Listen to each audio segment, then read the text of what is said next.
Alright guys, welcome back to the channel. Today I got something really different for you. So this is a trip that it was pretty much borderline dangerous, too snotty to be out. It was, as you can see in this video, there's a lot of wind and some pretty big swells coming out of the southwest here. So as you can see right now, what I'm trying to do is I'm trying to hook up my kill switch to me. This life jacket I have actually doesn't have any D-rings, and I'm looking. So I decided to put that kill switch for that engine right to my wrist with a loop. Better than nothing, but as you'll see later on, this isn't exactly the best case scenario.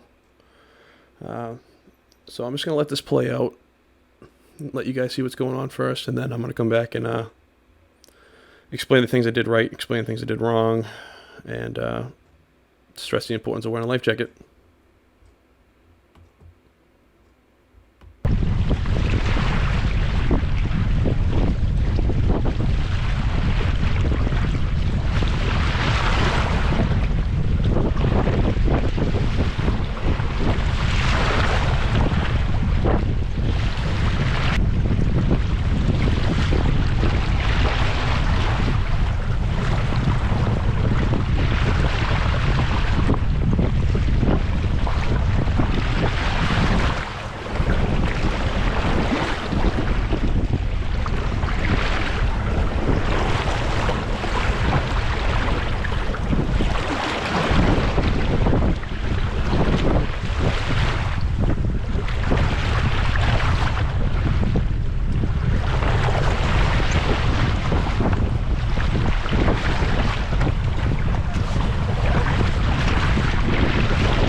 Alright, so there it is. One temporary lapse of judgment away from falling in the water. This is my first time I ever got wet in 8 years of kayaking. I do it a lot, and I've been out some really nasty stuff, but this was the time they got me. So what I did wrong here was that I actually had the seat in the high position on the way in. With these kayaks, you can have a high position, low position. Obviously, the closer you are to the deck line, the lower your meta center is, and the more stable you'll be, less likely to tip over. So I was thinking on the way in, hey, I need to be in the low position. But what I did wrong was not just stop my kayak, put the waves to the bow, adjust the seat, then go again. I tried to do it on the go, and it really got me. So as I was putting that seat in the low position, I had to get off the seat, move forward, get my center of gravity very high, and I ended up surfing a wave, and it just rolled me over the side. Fortunately for me, I did the right thing here, which would be clearing the deck before I actually went in here.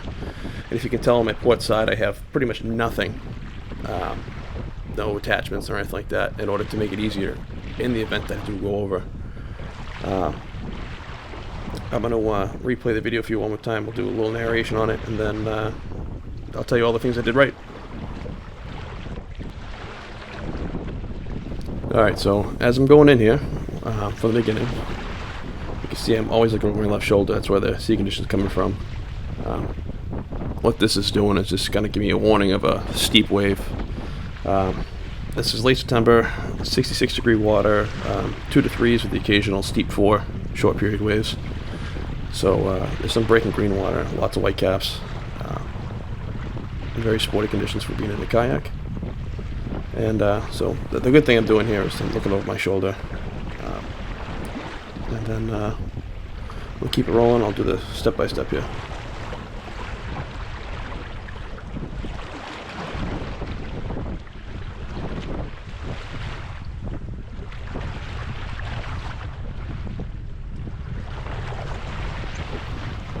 Alright, so this is where I got the smart but not so smart idea to lower my seat. Like I said, the decision was poor to not just stop the kayak, put the bow into the waves, and try to adjust it there. And this kayak isn't easy like my Hobie would be to drop it down to a lower level of elevation. You really have to take the entire seat off, and there we go, seat and all.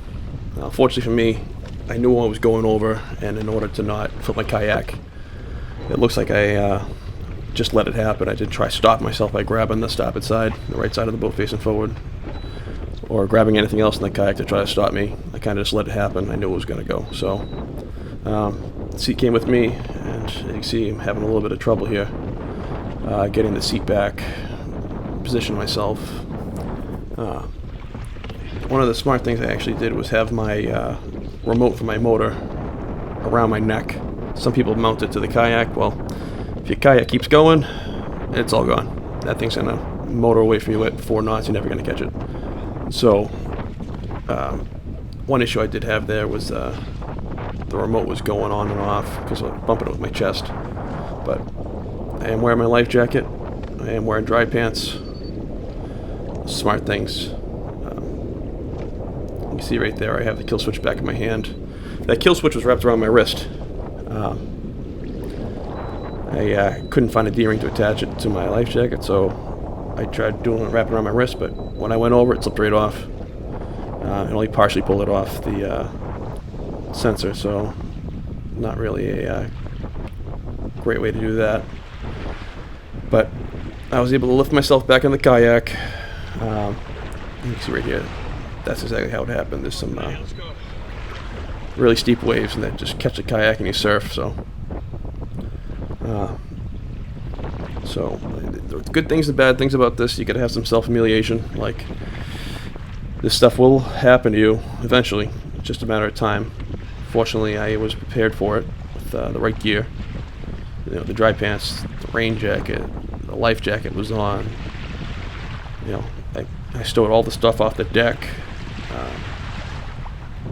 That's a huge thing. You got to be physically fit for this sport too. You know, it's not just sitting in a kayak all day. It's when shit hits the fan, you need to be able to react. And that's really it.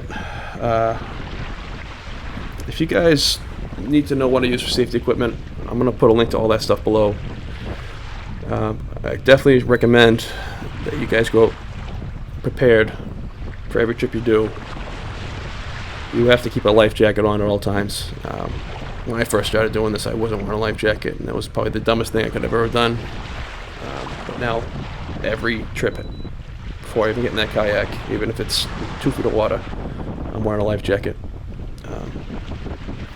So if you guys have any questions about this, definitely let me know. It's going to happen to everybody, so like I said, I'm not afraid to share it with you guys if it's going to help save you guys in the future from a bad spill.